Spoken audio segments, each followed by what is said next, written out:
Zveme vás do Českého Krumlova, zveme vás do zdejšího regionálního muzea. Po zhruba 1,5roční rekonstrukci se opět otevřelo veřejnosti. Nastala chvíle znovu odhalit unikáty. Mezi nimi jedinečný velkolepý model města, jaké bylo kolem roku 1800. Takový keramický model u nás nemá obdoby. Návštěvníky udivuje krásou, rozsahem a precizností i možností podívat se na město z úhlů, z nichž to jinak nejde. Milovníci a znalci Krumlova tu objevují i změny, jež přinesl čas, ku příkladu věže někdy už zmizelé, jindy proměněné. Unikátní model tvořili českokrumlovští manželé Peškovi, architekt a keramička, 10 let. Podívat se tu na město mohou i nevidomí návštěvníci, dotekem svých rukou.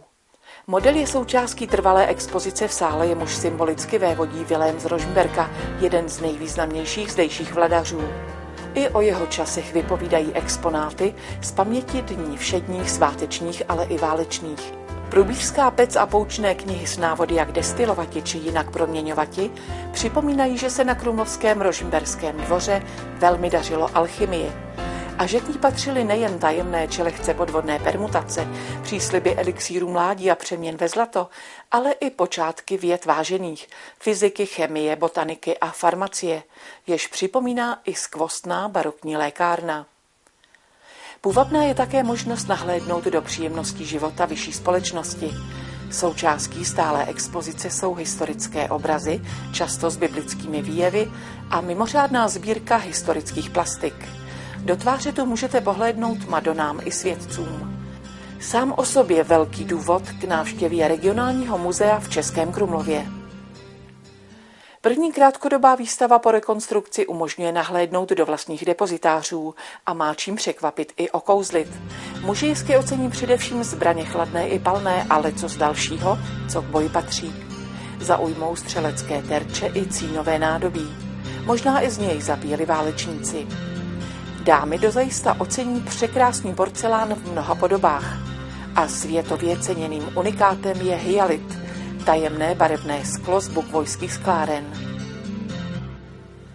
Děti se jistě nejraději zastaví u Čertů a Kašpárka z lidových divadel.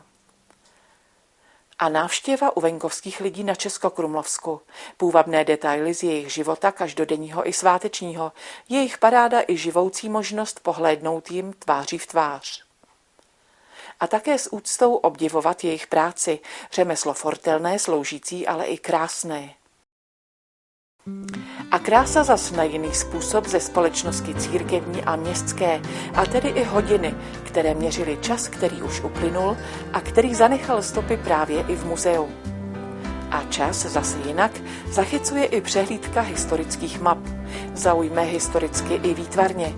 A také vědomím, že kresleny byly dávno předtím, než události dalších staletí mapy světa hodně proměnily.